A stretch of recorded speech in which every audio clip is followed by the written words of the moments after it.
আমরা নাম শুনেছি সম্রাট আলমগীর, তার পিতা ছিল সম্রাট শাহজাহান।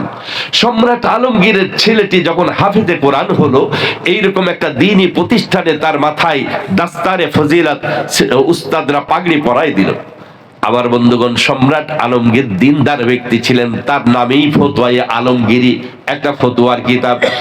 সম্রাট আলমগীর ছেলেকে বললেন, বাবা, আল্লাহ তোমার হাফেজে কোরআন হওয়ার তৌফিক দান করেছে, যাও তোমার দাদা রুমে যাও, যে একটু দোয়া নিয়ে আসো।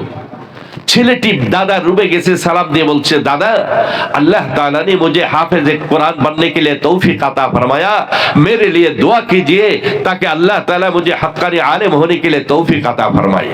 दादा একটু দোয়া করেন, আজ আমার হাফেজ কোরআনের কারণে আজকে আমার মাথায় আজকে উস্তাদরা পাগড়ি পরাই দিয়েছে, আপনি একটু দোয়া করেন যেন হক্কানি আলিম হওয়ার তৌফিক আল্লাহ দান করেন।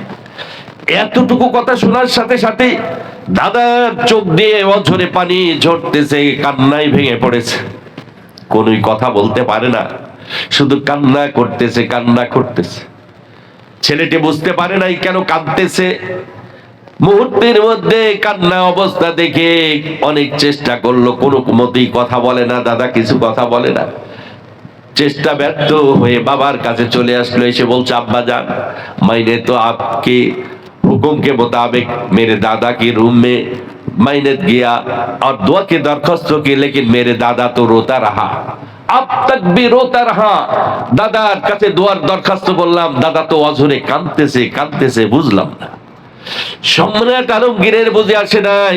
সম্রাট আলমগীরও চলে গেছে বাবার রুমে, যে বলতেছে, আব্বা जान, मैंने तो आपका पोता को भेज दिया दुआ के लिए, लेकिन आप रोते हैं क्यों?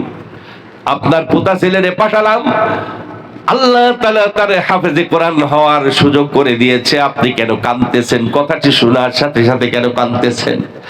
আল্লাহু আকবার। দেখেন, হাদিসের গভীরে দিনদার ব্যক্তি, হাদিসের গভীরে তিনি পৌঁছায় গেছে। বলছেন, রে বাবা, নবীজি তো বলেছেন নুল বিসাওয়ালিদা, আল্লাহর পয়গম্বর বলেছে হাফেজে কোরআনের পিতামাতার মাথায় নূরের তাজ পরিধান করানো হবে, দাদা দাদির কথা তো বলে না। আমি তো বঞ্চিত, আমি তো বঞ্চিত, আমি পোড়া কপাল, আমার ছেলে আলমগীর তো হাফেজ হতে পারে নাই, এই জন্যই আমি কাঁদতেছি যে নিয়ামত তো তুমি লাভ করেছো, আমার কপাল তো পোড়া, আমার ছেলে আলমগীর তো হাফেজ হতে পারলো না। আল্লাহু আকবার।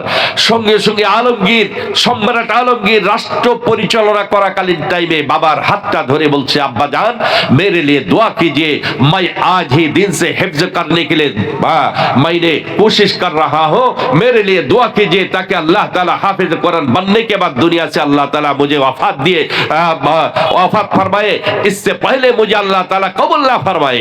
একটু দোয়া করেন আমার জন্য, আজ থেকে আমি হিফজ কোরআন শুরু করে দিলাম, হাফেজে কোরআন হয়েই যেন দুনিয়া থেকে বিদায় নিতে পারি। জোরে বলুন সুবহানাল্লাহ। কোরআনের মহব্বতি সম্রাট আলমগীর ওই দিন থেকে হিফজ কোরআন শুরু করে দিলেন। আমার ভাইয়েরা, ওই দিন থেকে হাফেজে কোরআন হওয়ার জন্য প্রস্তুতি গ্রহণ করলেন। রাষ্ট্র পরিচালনা করাকালীন টাইমে সম্রাট আলমগীর 30 পারা কোরআনের হাফেজ হয়ে বিদায় নিয়েছে। সুবহানাল্লাহ।